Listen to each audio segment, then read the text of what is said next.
Sir victim की उंगलियों पे अंगूठी के निशान है, लेकिन अंगूठी नहीं। कहीं ऐसा तो नहीं कि हत्या लूटपाट के इरादे से की गई है? अगर लूटना ही था तो मारा क्यों? ऊपर से चेहरे को इतनी बुरी तरह से बिगाड़ रखा है कि शिनाख्त तक ना हो सके। पता करना पड़ेगा कौन है। ओके सर, तब तक मैं लाश को पोस्टमार्टम के लिए भेजता हूँ।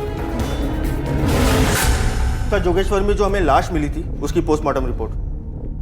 सर इस रिपोर्ट के हिसाब से पहले उस औरत को क्लोरोफॉर्म सुंघाया गया, उसे बेहोश किया गया, उसके बाद गला घोट के उसकी हत्या कर दी गई। तो फिर किलर ने विक्टिम के चेहरे पे पत्थर क्यों मारा? इसका मतलब 100% वो विक्टिम की आइडेंटिटी छुपाना चाहता था ताकि हम उस तक पहुंच नहीं सके। टाइम ऑफ डेथ क्या है? सर विक्टिम को 19 तारीख को शाम 6 से 7 के बीच मारा गया। इस केस से मिलती जुलती किसी भी पुलिस स्टेशन में कोई मिसिंग कंप्लेंट? नहीं सर, लेकिन सर पोस्टमार्टम रिपोर्ट में यह भी लिखा है कि उस औरत के दिल में एक पेसमेकर फिट था। पेसमेकर? राहुल, फिर इस पेसमेकर का एक सीरियल नंबर होगा जिससे हमें यह बात पता चल सकती कि किसे बेचा गया, उसका नाम क्या है। एक काम करो, इस एरिया में जितने भी हॉस्पिटल्स हैं जहाँ हार्ट सर्जरी होती है वहाँ से इस पेसमेकर की डिटेल्स निकालो। हमें पता करना पड़ेगा ये औरत कौन है, उसके घर वालों को खबर करनी पड़ेगी और शायद इस केस में हमें कोई लीड भी मिले। Okay sir.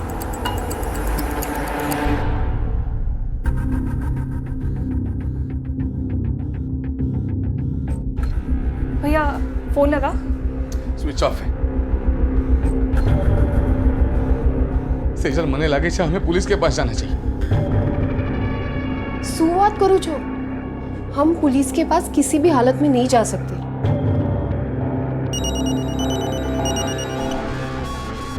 हेलो,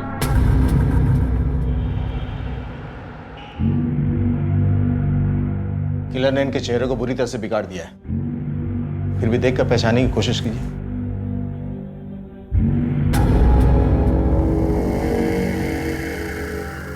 नहीं साहब, वो चेहरे से पहचानना मुश्किल है सर। इनके पास से हमें कुछ चीजें मिली थी, उसे देखकर पहचानने की कोशिश कीजिए। ये साड़ी हमें इनकी बॉडी से मिली थी, पहचानिए इसे। भैया ये बाकी साड़ी है। हमें आपके माँ के शरीर से एक पेसमेकर मिला जिसके जरिए हम आप लोग तक पहुंच पाए। आप लोगों से सिर्फ एक बात जाननी थी, आपकी माँ यानी राधिका जी को गायब हुए 24 घंटे से ऊपर हो चुके हैं, फिर भी आप लोगों ने FIR दर्ज नहीं करवाई, क्यों? एक्चुअली बाघ को जाके 24 नहीं 48 घंटों से ऊपर टाइम हो गया सर। एक्चुअली 19 तारीख की शाम को 6 बजे मैं शॉप पर गया ताकि बाघ घर जाकर आराम कर सके। मिस्टर पटेल 8 बजे आने वाले हैं, उनका ऑर्डर तैयार है, लॉकर में रखा है।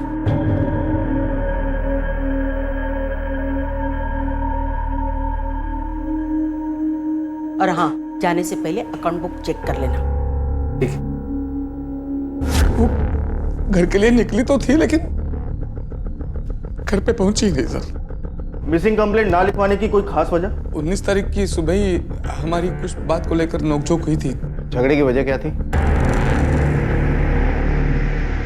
एक्चुअली ये सेजल को देखने के लिए परिवार वाले आए थे। जय श्री कृष्ण आंटी जी। जय श्री कृष्ण। आप कब आए? कैसे आना हुआ? राधिका बहन, हमारी फैमिली आप लोगों को कितने सालों से जानती है, बच्चे भी हमारे बड़े हो चुके हैं, तो मैं सोच रही थी कि मेरा बेटा और आपकी बेटी की शादी हो जाती तो अच्छा होता। अरे भाई ये तो बहुत अच्छी बात। तुम्हारा माथो तो नहीं फरी गई ना कुंती बहन, मेरी बेटी की शादी और आपके बेटे के साथ? मेरी बेटी एक डॉक्टर है और तुम्हारा बेटा एक मामूली सी न्यूज़पेपर में काम करता है। उसकी कमाई इतनी भी नहीं है जिसमें मेरी बेटी खुश रह सके। हिम्मत कभी नहीं दिखाई गई तुम्हारे लोगों ने, हाँ? कि मेरी बेटी को आप अपने घर की बहू बनाने का सोचे? निकलो यहाँ से। जय श्री कृष्णा। माँ कई बार बेवजह गुस्सा करती थी। ये नवीन जो है उसके परिवार वाले हमारे पड़ोसी थे जब हम कांदिवली में रहते थे, तो इन्हीं सब बातों को लेकर बहस हो गई। अच्छा एक बात बताइए, आप लोग कहाँ रहते हैं और ये आप लोग की ज्वेलरी शॉप कहाँ है? जी सर, हम ओशिवरा में रहते हैं और हमारी शॉप हमारे घर से 15 मिनट की दूरी पर है। वो जोगेश्वरी बहराम बाग है ना, वहाँ पर। आपकी माँ ज्वेलरी शॉप से घर कैसे आती थी? जी बात चलकर आती थी। एक्चुअली बा को दिल की बीमारी थी तो डॉक्टर ने बोला था कि वॉक करे जितना उतना अच्छा है। अच्छा, आपके घर में कुल कितने लोग हैं? अब तो हम 3 हैं। मेरी बहन है, ये मेरी बेटी योगिता। और आपकी पत्नी? हमारा तलाक हो गया है। 11 साल पहले।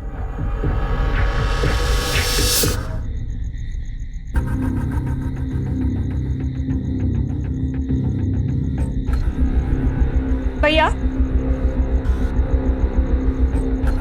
नवीन के बारे में पुलिस को बताने की क्या जरूरत थी? क्या करता? सब सच बता देता। बता देता कि झगड़ा क्यों हुआ था। राउत, एक कमलेश की कहानी मेरे गले से उतर नहीं रही है। हो ना हो इस कहानी में ऐसा ट्विस्ट जरूर है जो ये हमसे छुपाने की कोशिश कर रहा है। राउत, एक काम करो, कल कमलेश के ज्वेलरी शॉप में जाके पता करो कि 19 तारीख के शाम में वो वहां था या नहीं, और मैं नवीन और उसकी मां से पूछताछ करता हूं। Okay sir.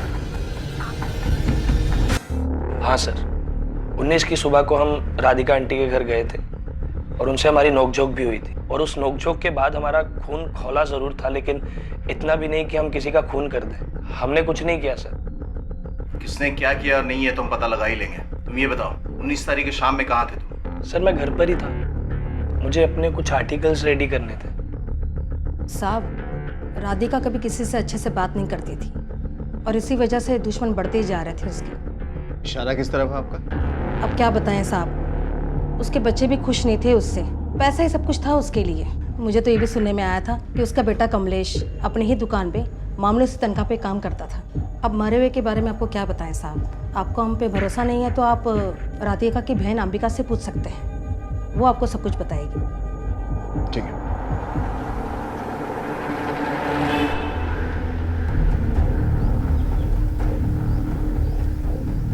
सुनो, ये सीसीटीवी कैमरे की फुटेज चाहिए हमें 19 तारीख की। ठीक है सर। देखिए, हमें पता चला है कि आपकी बहन राधिका की अपने परिवार में किसी से भी नहीं बनती थी। क्या ये बात सच है? सर वो गुस्सैल थी, कड़क थी।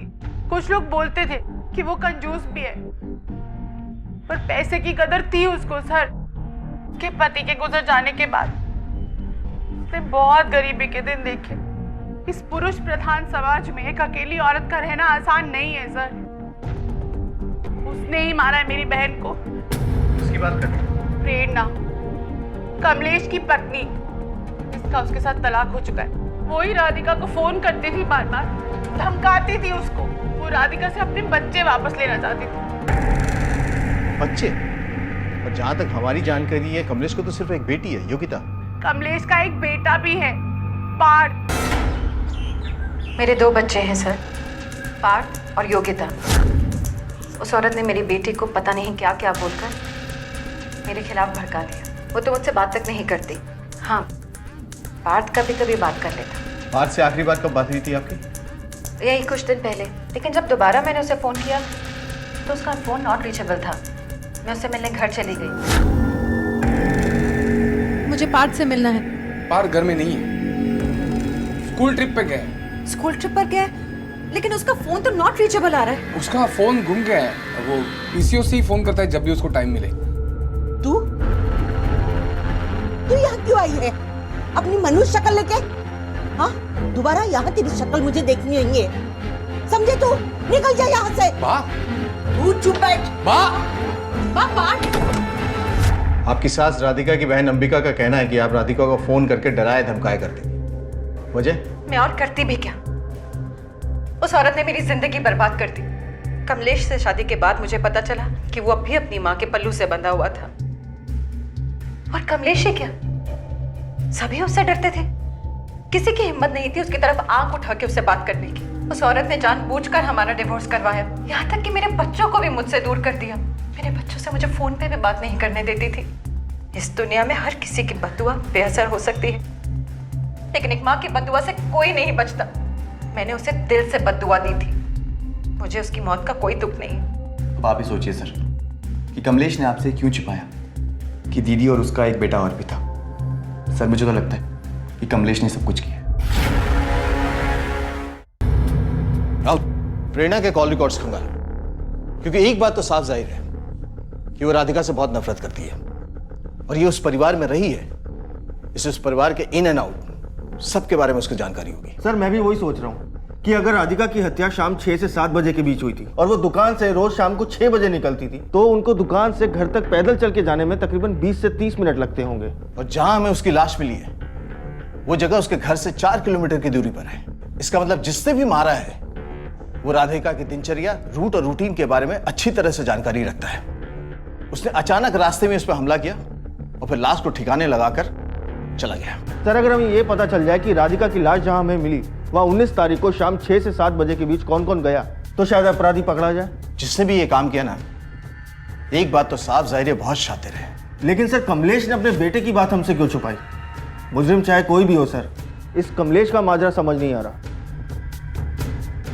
तुम्हारा बेटा पार्थ हमारे कब्जे में है। अगर तुम्हें अपना बेटा वापस चाहिए तो 10 लाख का बंदोबस्त करके रखना, और पुलिस से कोई भी मदद ली तो तुम्हारे बेटे के 10 टुकड़े मिलेंगे। आई एम सॉरी सर, मैं मजबूर था, मेरे पास और कोई रास्ता नहीं था, इसलिए मैंने आपसे झूठ बोला। काश मैं उसे बोर्डिंग स्कूल में भर्ती कर देता, आज कम से कम वो तो सेफ होता। मतलब पार्थ को क्या किसी खास इंसान से खतरा है? नहीं साहब, पार्थ को किसी और से नहीं बल्कि खुद से ज्यादा खतरा है। गलत संगत में पड़कर सिगरेट स्मोकिंग, शराब पीना सब शुरू हो गया है। एक दिन तो उसने हद पार कर दी।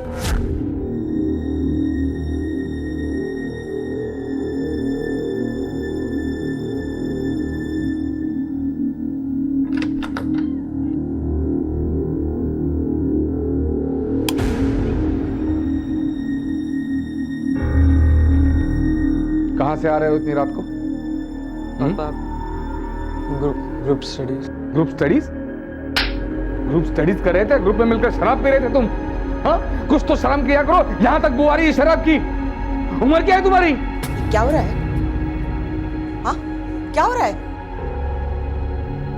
शराब पे क्या है तू? हाँ, शराब पे क्या है? शराब पे क्या है? यही सब कॉलेज में सिखाते हैं? हाँ, चल चल। मैं समझाता हूँ। कुछ नहीं, चल तू। चल चल अंदर। खड़ा रह यहाँ। ये क्या कर रही हो? ये क्या? तू चुप रह। अगर पार्थ को खुद से खतरा था तो उसे अब किसने किडनैप किया? और जब ये रैंसम की बात आपने माँ राधिका को बताई होगी तो उन्होंने तो पैसे दे दिए होंगे, क्योंकि 10 लाख रुपए की रकम उनके लिए कोई बड़ी बात नहीं है। बड़ी छोटी बात तो तब होती है साहब जब कोई किसी को अपना माने। बा मुझे आपसे थोड़ी बात करनी है अभी। मेरा योगा का टाइम है, बाद में बात करते हैं। भाई यहाँ पे इतनी टेंशन चल रही है, आप योगा कर रही हो, मेरी बात तो सुनो। मैंने आज छोकरा पर बिल्कुल विश्वास नहीं किया। क्या पता खुद की किडनैपिंग खुद ही प्लानिंग की होगी। मैंने उसका पॉकेट मनी जो बंद किया है। वाह, तुम ही सोचो, जब हम इतने अमीर हैं तो उसने सिर्फ 10 लाख क्यों मांगे? करोड़ों मांग सकता था। कमलेश में सोने का बिजनेस करती हूँ कि इस बात में कितने कैरेट का दम है ये बहुत अच्छी तरह से जानती हूँ। अगर कुछ दिनों में वो वापस नहीं आया तो हम पुलिस की मदद लेंगे। तो क्या राधिका जी का शक सही नहीं हो सकता? नहीं सर, पार्थ गलत संगत में जरूर है, लेकिन वो इतना नहीं कर सकता। और ये लेटर कैसे पहुंचा आप तक? वो एक कुरियर आया था दुकान में। सर मैंने प्रेरणा के कॉल लोकेशन को चेक किया। जिस वक्त राधिका का कत्ल हुआ था उस वक्त तो अपने घर पर ही थी, और सर उसका कॉल रिकॉर्ड भी पूरी तरह क्लीन है। साहब, कई बार जो होता है ना वो दिखता नहीं है, और जो दिखता है वो होता नहीं है। कहीं ऐसा तो नहीं कि प्रेरणा ने किसी किलर को हायर किया हो? सर अगर कोई प्रोफेशनल किलर का एंगल होता तो उसका नंबर प्रेरणा के कॉल रिकॉर्ड्स में जरूर होता, लेकिन प्रेरणा के कॉल रिकॉर्ड्स पूरी तरह क्लीन है। तो फिर ऐसा हो सकता है कि सच में पार्थ की किडनैपिंग हुई है और राधिका का खून इससे जुड़ा हुआ, या फिर ये दोनों ही केसेस इंडिपेंडेंट हैं जिसका आपस में कोई लेना देना नहीं है। लेकिन एक बात से इनकार नहीं किया जा सकता कि कमलेश को 10 लाख रुपए की जरूरत थी, उसने राधिका से मांगा और राधिका ने मना कर दिया। कहीं ऐसा तो नहीं कि कमलेश ने ही अपनी मां को मारा?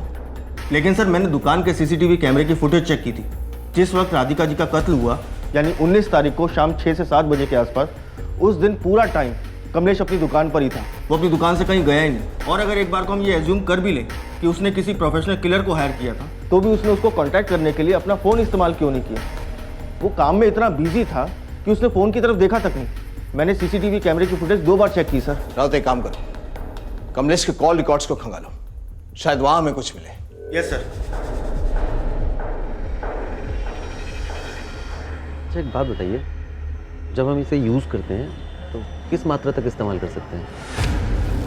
अरे ऐसी कोई बात नहीं है, मेरे घर में एक बच्चा है, एक कुत्ता है, कुत्ता बड़ा शैतान, तो मैं एक कुत्ते के लिए पूछ रहा था। सर जब आप इसको यूज़ करेंगे तो ध्यान रखना आपका बच्चा वहाँ पर ना हो, क्योंकि ये बहुत पावरफुल चीज़ है। अगर उसने इसको ज़्यादा मात्रा में सूंघ लिया तो उसके लिए खतरनाक हो सकता है।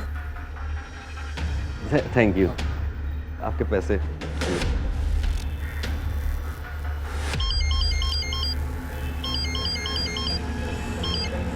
हेलो, अरे मुझे कितना दिन और इसे अपने पास रखना पड़ेगा? क्या? अले 5,000। 5,000? भाई इतने तो नहीं है मेरे पास। 5 तो मान ले, चल माल वापस कर। भाई ये आप रख लो, बाकी अगली बार दे देंगे। ये क्या है? भाई इतना ही है मेरे पास अभी। 1,000 रुपये माल मिलता है क्या? चल भाई अगली बार दे दूंगा, भाई अगली बार दे दूंगा, आई शपथ, अगली बार दे दूंगा। चल ठीक है, लेकिन अगली बार ध्यान रखना, समझा? हाँ भाई, चल निकल। ठीक है सर। सर हमने कमलेश के कॉल रिकॉर्ड्स को चेक किया, लेकिन उसमें कुछ भी ऐसा नहीं मिला जिसकी वजह से उसके ऊपर शक किया जा सके। राहुल, ये कमलेश अपने बच्चे की जान बचाने के लिए बैंक से जरूर पैसे निकालेगा। एक काम करो, इसके बैंक अकाउंट पर नजर बनाए रखो। अगर कोई भी बड़ी रकम ये विड्रॉ करता है मुझे तुरंत बताओ। ये हमसे इसलिए मदद नहीं लेना चाहता क्योंकि इसे डर है कि किडनैपर इसके बच्चे को मार न दे। और जो रैंसम लेटर आया ना, उस कुरियर वाले के पास जाओ, पता करो किसने भेजा था और कब भेजा था। Okay sir.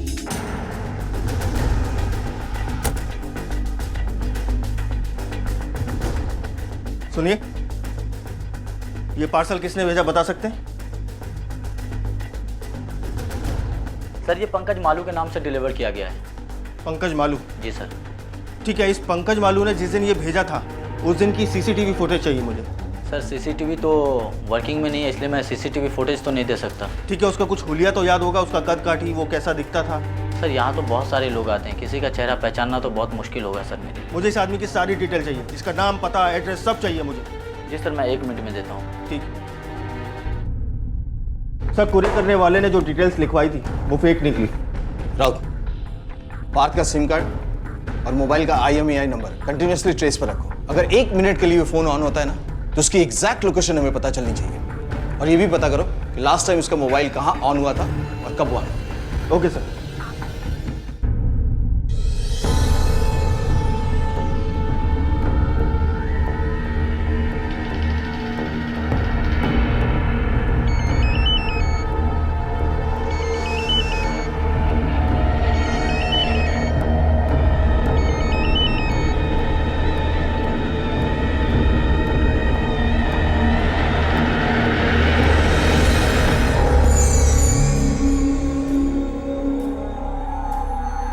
हेलो, हमें कुछ और दिन रुकना पड़ेगा। मम्मी को गुजरे भी 1 हफ्ता भी नहीं हुआ है और वैसे भी यहाँ पे बहुत लोग आते जाते रहते हैं। I don't know what to do. हाँ वो 30 mg का डोज दे देना, वो ठीक हो जाएगा। मैं तुम्हें बाद में फ़ोन करती हूँ, बाय। सब पार्थ का लास्ट लोकेशन उसी का घर है। 17 तारीख से उसका फ़ोन भी स्विच ऑफ है, लेकिन उसका कॉल रिकॉर्ड बिल्कुल साफ है। हेलो, हाँ ओके सर, पार्थ का फोन मिल गया। कहाँ?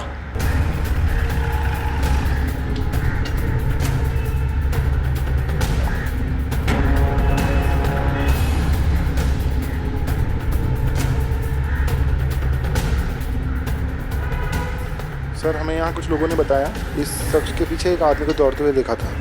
सर ये देखिए, तलाशी लेने के बाद 2 चीज़ें मिली हैं सर, ये फ़ोन और ये ड्रग्स। पार्थ का फोन इसके पास कैसे आया?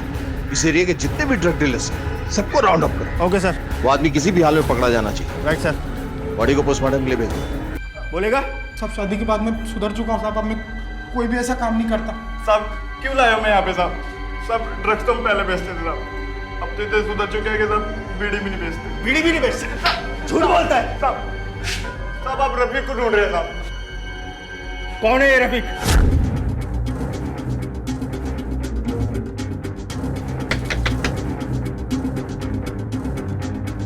रफीक किधर है?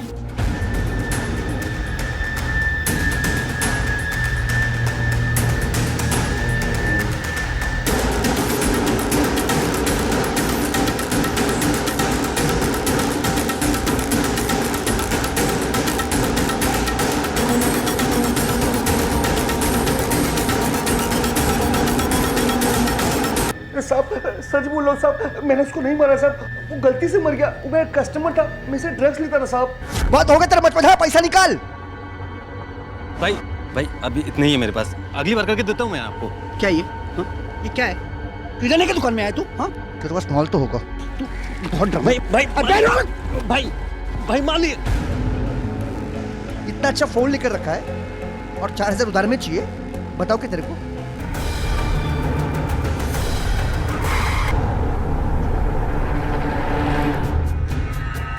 इसे पहचानते हो? सर ये तो हिरेन है, हमारी दुकान में बहुत साल पहले काम करता था। लेकिन सर पार्थ का फोन इसके पास कहां से आया? वो तो हम पता लगा लेंगे। इसका कोई कांटेक्ट नंबर है? कांटेक्ट नंबर तो नहीं है सर। एक मिनट। हाँ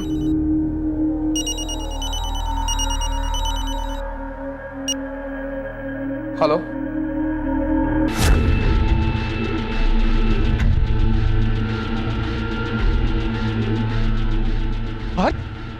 पार्थ बेटा, बेटा कैसे तुम?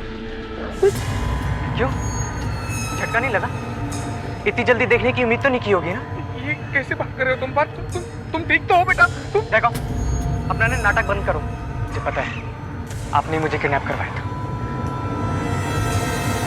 बोलना, कितने पैसे दे रही दादी तुझे इस काम के? मर चुकी है तेरी दादी, किसके खिलाफ कंप्लेंट करेगा तू? अपने बाप के? क्यों शांत क्यों हो गया?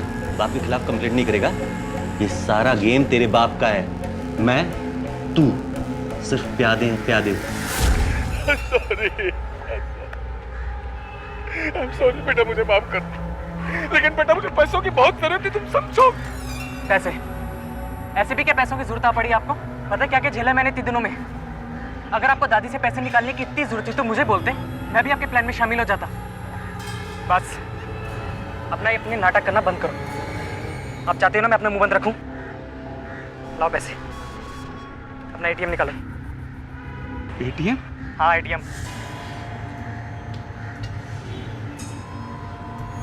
देखो, आज के बाद मुझे ढूंढने की कोशिश भी मत करना। सर अभी अभी एक चौंकाने वाली खबर आई है। बैंड्रा के एक एटीएम के थ्रू कमलेश के करंट अकाउंट से 50,000 रुपए निकले। 50,000? राउत, अगर फिरौती के लिए रकम देखी जाए तो छोटी है, लेकिन वैसे देखी जाए तो 50,000 एक बड़ी रकम होती है। तुम कमलेश के अकाउंट पर नजर बनाए रखो और कोई भी अगर बड़ी रकम विड्रॉ होती है तो मुझे तुरंत बताओ। एक काम और करो, उसके पीछे एक कांस्टेबल लगा दो जो 24 घंटे उस पर नजर रखे। मुझे पल पल की खबर चाहिए। Okay sir.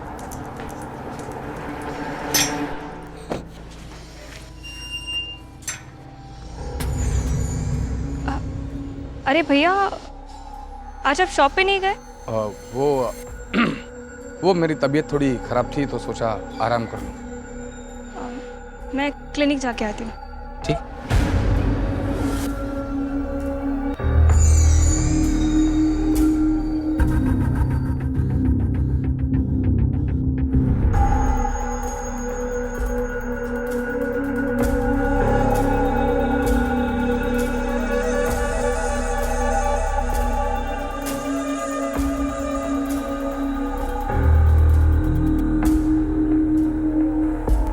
Hello sir.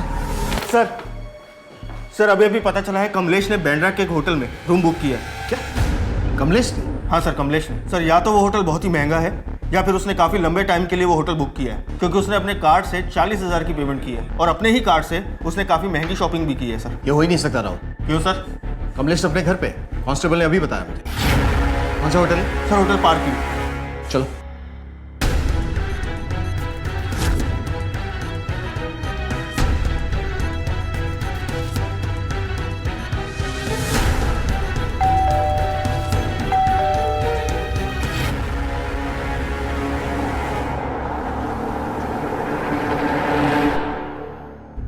अगर तुम्हारी दादी ने फिरौती की रकम नहीं दी तो इसका मतलब ये नहीं है कि वो तुमसे प्यार नहीं करती, और ये कोई वजह नहीं है घर वापस नहीं जाने की।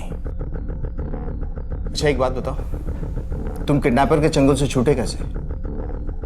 एक दिन जब मेरी आंख खुली तो वो किडनैपर वहां पे नहीं आया था। और तुम्हारे पापा का कार्ड तुम्हारे पास कैसे आया? सर कार्ड पापा ने ही मुझे दिया था।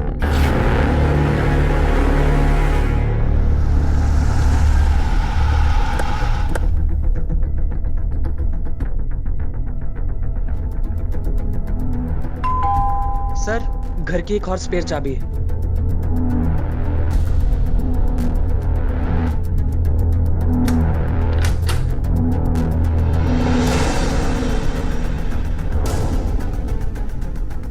कमलेश! कमलेश! पापा! कमलेश! पापा!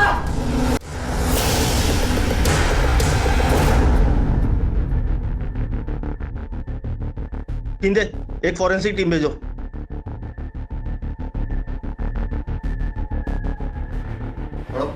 मैं जिंदगी में हमेशा असफल रहा हूँ। पहले मेरी शादी टूट गई क्योंकि मेरी माँ को मेरी बीवी नापसंद थी। माँ की जिद की वजह से आज मेरे बच्चे अपनी माँ के बिना पल रहे हैं। मुझे मेरे बेटे के लिए कुछ करना था ताकि वो अच्छे लोगों के साथ रहकर अच्छे से अपनी पढ़ाई पूरी कर सके, लेकिन उसकी फीस ज़्यादा होने के कारण मेरी माँ ने पैसे देने से इनकार कर दिया। मेरे पास और कोई चारा नहीं था। माँ की वजह से मेरी ज़िंदगी तबाह हो गई थी। ना मेरी बीवी थी ना मेरे बच्चे।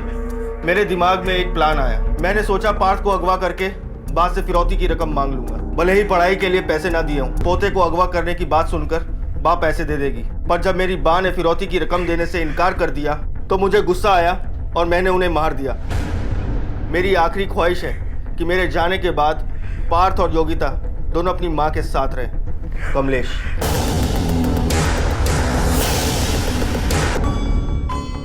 पता नहीं पापा ने ऐसा क्यों किया। वो दादी को नहीं मार सकते सर। हमारी बात हुई थी, उन्होंने जो भी किया वो हमारे लिए किया, मेरे लिए किया। वो किसी का खून नहीं कर सकते सर। राउत, बाहर निकलो। Okay sir. आओ। आप भी हाँ बेटी, आपसे बात करनी है। जिस दिन राधिका जी की मौत हुई उस दिन तुम कहाँ थी? मैं तो अपने क्लिनिक में थी सर, लेकिन आप ये सवाल मुझसे क्यों पूछ रहे हैं? जब भैया खुद अपने सारे गुनाह कबूल कर चुके हैं तो फिर इन सवालों का क्या मतलब है? लोग दुनिया छोड़ के चले जाते हैं लेकिन अपने पीछे सच्चाई छोड़ जाते हैं, और उसी सच्चाई को सामने लाना हमारा काम है। कमलेश ने राधिका जी को नहीं मारा, क्योंकि जिस वक्त राधिका जी की मौत हुई उस वक्त वो दुकान में था और उसने किसी भी ऐसे व्यक्ति से बात नहीं की जिस पर शक जाए हमारा। कहाँ थी तुम? सर मैं सच कह रही हूँ, मैं क्लिनिक में थी। चलो मान लेता हूँ कि तुम क्लिनिक में थी, लेकिन तुम्हारा बॉयफ्रेंड नवीन वो कहाँ था? हमें सब पता है तुम्हारे और नवीन के बीच में क्या चल रहा था। तुम्हारे कॉल रिकॉर्ड्स हैं हमारे पास। हाँ सर, मैं और नवीन एक दूसरे को चाहते हैं, लेकिन अगर ये बात बा को पता चल जाती तो फिर वो मैं मार ही देती। लेकिन नवीन हार मानने वालों में से नहीं था। वो बा का दिल जीतकर उनसे मेरा हाथ मांगने वाला था। और जब उन्होंने बात नहीं मानी और नवीन की बेइज्जती कर दी तो तुम दोनों ने प्लानिंग करी उन्हें मारने की। आप ऐसा सोच भी कैसे सकते हो सर? कुछ भी हो जाए, लेकिन वो मेरी बात थी। हमने उन्हें नहीं मारा है सच में सर, बल्कि मैं तो नवीन को भैया से मिलाने के लिए लेके आई थी। हमने सोचा कि अगर भैया मान जाएंगे तो फिर हमारी शादी जल्द से जल्द हो जाएगी। आप लोगों की शादी जल्दी हो या ना हो, लेकिन अपराधी बहुत जल्दी पकड़ा जाएगा। और एक बात ध्यान रखना तुम, अगर इस पूरी कहानी में तुम्हारा नाम किसी भी पन्ने पर लाल स्याही से मिला, तुम्हारी पूरी जिंदगी काली हो जाएगी। जाओ आओ। 19 तारीख की सेजल और नवीन की कॉल रिकॉर्ड्स, मोबाइल लोकेशन निकालो। Okay sir. सर ये रहे सेजल और नवीन के 19 तारीख के कॉल रिकॉर्ड्स। सर दोनों के कॉल रिकॉर्ड्स पूरी तरह क्लीन है। तो फिर राधिका को मारा किसने? और फिर कमलेश ने अपने सुसाइड नोट में ये क्यों लिखा कि उसने अपनी मां को मारा, जबकि 19 तारीख की शाम में वो अपने दुकान पे था, वहां से हिला तक नहीं था। आखिर वो किसको बचाना चाहता है? सर कमलेश अपने बच्चों से बहुत प्यार करता था। कहीं ऐसा तो नहीं कि योगिता ने अपनी दादी को मारा और अपनी बेटी को बचाने के लिए उसने सारा इल्जाम अपने सर पे ले लिया? लेकिन अचानक सुसाइड, अब तक तो वो ठीक था, तो फिर आज ऐसा क्या हुआ कि उसने अपनी जान दे दी? राउत, मुझे कमलेश के आज के मोबाइल लोकेशंस और कॉल डिटेल्स चाहिए। Okay sir.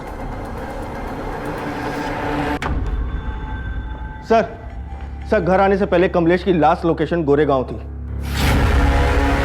मेरा शक सही निकला राउत।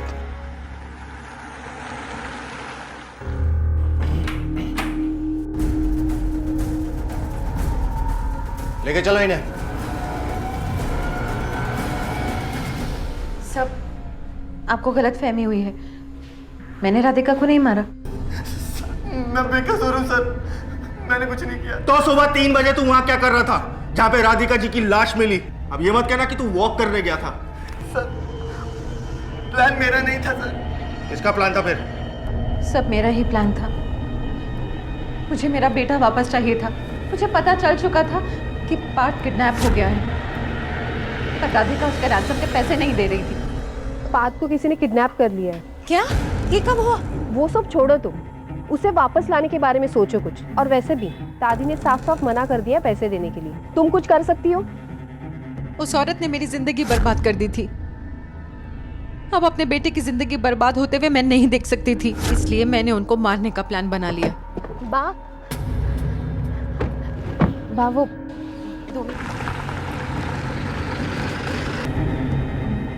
रोशनी बहुत है, मैंने बॉडी अभी डंप नहीं कर सकते।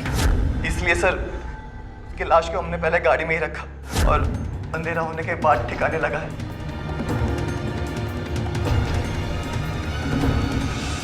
तू एक गलती और कर बैठा। बॉडी ठिकाने लगाने जाते वक्त तूने तेरा फोन अपने साथ रख लिया और इसी गलती की वजह से तुम दोनों फंस गए। कमलेश ने सारा इल्जाम अपने सर पे क्यों ले लिया? पार्थ कमलेश का एटीएम लेकर चला गया था। कमलेश मेरे घर आया था। प्रेरणा, कमलेश? पार्थ कहाँ है? पार्थ! पार्थ यहाँ नहीं है। मुझे पता है वो यही है। पार्थ! कमलेश पार्थ यहाँ नहीं है। उसने मेरी बात ही नहीं सुनी। वो भागते हुए बेडरूम की ओर गया। बेडरूम में कोई नहीं था, लेकिन तभी उसकी नजर उस रिंग पर पड़ी जो राधिका की थी। बोलो, बात क्या है?